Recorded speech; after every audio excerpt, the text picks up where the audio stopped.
Welcome to TPM Vid's Disney Beat, where we talk about all things Disney.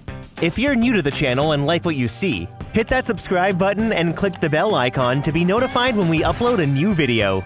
You can also find us on Instagram, TikTok, and Twitter.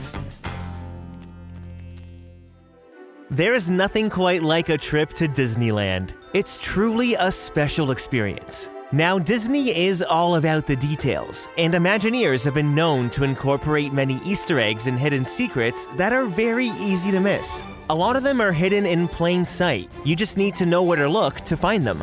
Now let's go on a little scavenger hunt and discover 10 hidden secrets and details at Disneyland. Number 10. There are so many details on the exterior of Snow White's Enchanted Wish that go unnoticed. Just little things that truly give us the Disney difference. I love how these light sconces follow a birdcage motif with little birds perched around the edges. It's just like the little birds who help Snow White bake her pie. And speaking of pies, have you ever stopped to notice how a pie crust pattern wraps around each of the pillars? I mean, Snow White really does love her gooseberry pies. It's such a clever little detail that blends right in.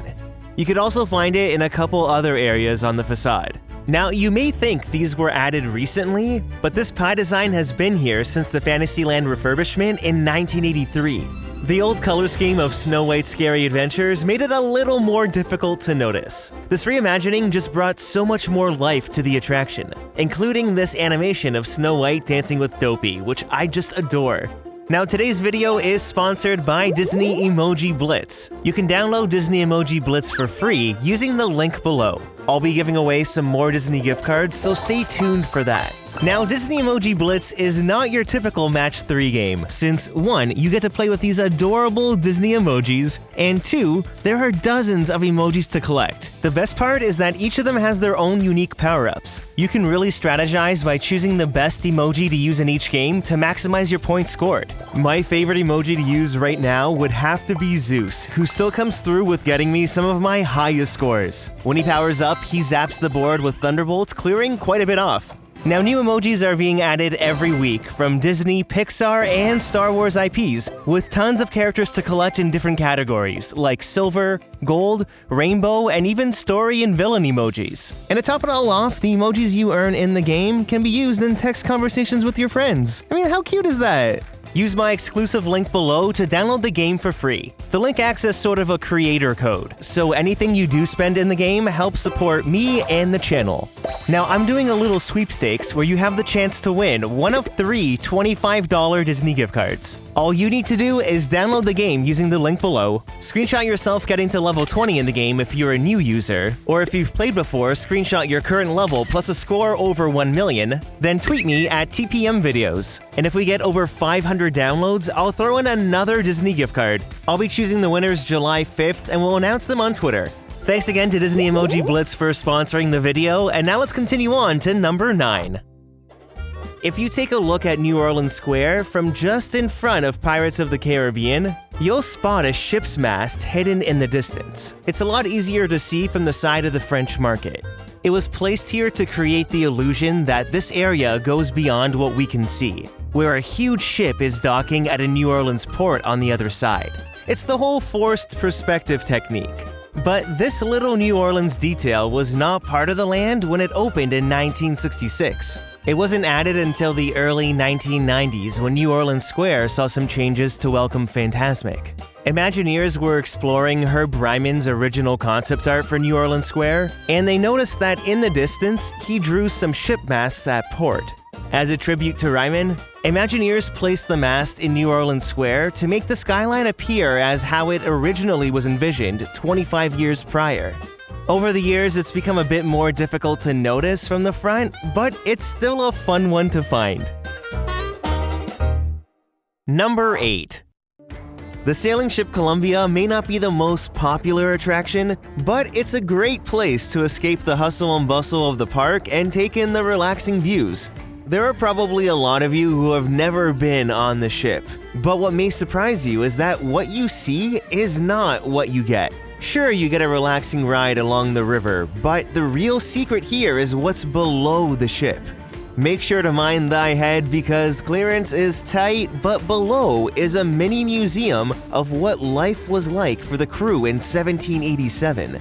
You can explore everything from the galley area to supplies, the crew bunks, and even the captain's quarters. There's some picturesque views of the park from this window.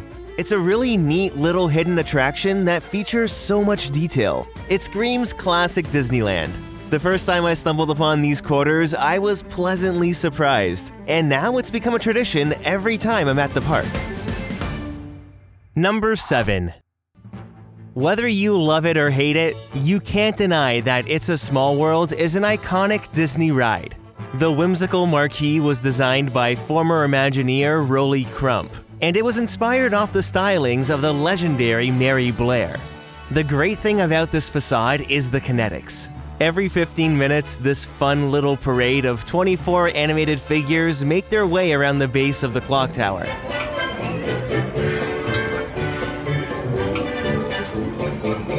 The entire structure is so alive and fun, and since the ride is all about showcasing different cultures from around the world, Rolly Crump incorporated this notion into the facade design. He cleverly hid many world landmarks right into the marquee. Here you have the Leaning Tower of Pisa.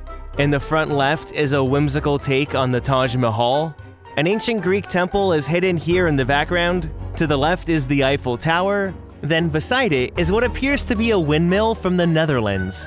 Since everything is painted white and gold, it's easy for the landmarks to blend in with the background. But did I miss any of them? Comment below. Number 6. When Disneyland first opened, ticket books were used to gain access to the rides and attractions, and this was in place until 1982. You could purchase your ticket book at the front gate, but each land had its own central ticket booth. This was the Fantasyland Ticket and Information booth, and today, it's the only central ticket booth that's still standing. It's been relocated from its original spot, but today, you can find it near It's a Small World on the same side as the Fantasyland Theater. There it just sits as a reminder of the past. But it's not the only ticket booth still standing in Fantasyland. When ride tickets were being used, each attraction had its own ticket booth to take tickets or for guests to purchase admission to the ride. Today, 4 Fantasyland rides still have these booths. The 2 more obvious ones are the Casey Jr. train station and the Matterhorn Bobsled's Chalet, where you can clearly still make out the ticket windows. Then 2 former ticket booths where the ticket window has been removed is the Storybook Land Lighthouse and the giant Alice in Wonderland mushroom. One of my favorite little hidden secrets can actually be found on top of the mushroom. The best spot to see it is while you're on the ride.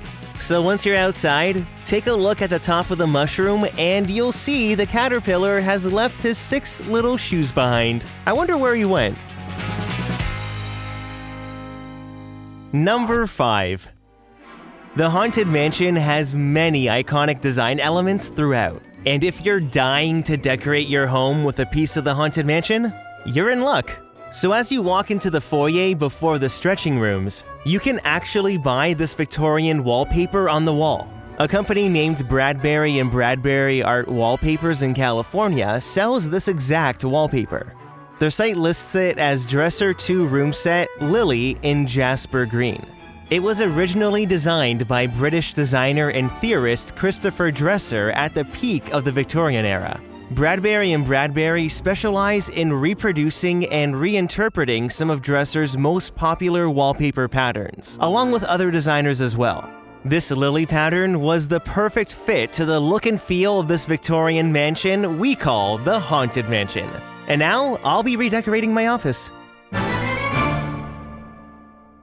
Number 4. Over near the Royal Courtyard in New Orleans Square, you can find a fortune-telling machine called Fortune Red. It's been around since 1967, where it was originally found in the Pirates Arcade Museum. It was designed by late Imagineer Sam McKim, who was a concept sketch artist on many Disneyland projects. He was most known for creating the iconic Disneyland souvenir maps from 1958 until 1964. He also designed and drew the map inside Fortune Red, and his original drawing was found inside the machine until mid-2018. Disney then refurbished Fortune Red to allow it to be part of the Play Disney app, and that's when a reproduction of the map was placed inside. Since 1967, this pirate has been giving out fortunes, and today, you can activate the fortune teller by using the Play Disney app. Once you're at the machine, tap I'm here and watch as Fortune Red prepares your fortune. Are you ready for this fortune?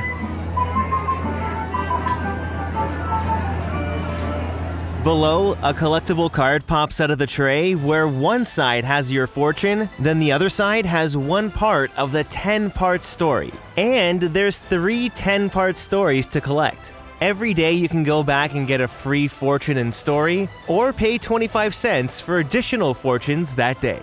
Have any of you ever used Fortune Red? Comment below. Number 3. At the end of April of this year, the Main Street Electrical Parade made its grand return to Disneyland.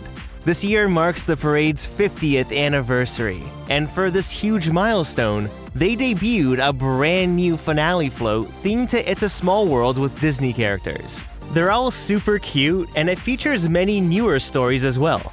Now, when it comes to the parade, over the last 50 years, many floats have come and gone. But one of the original floats was the Blue Fairy. She used to lead the parade and was seen until 2008 at Disney California Adventure.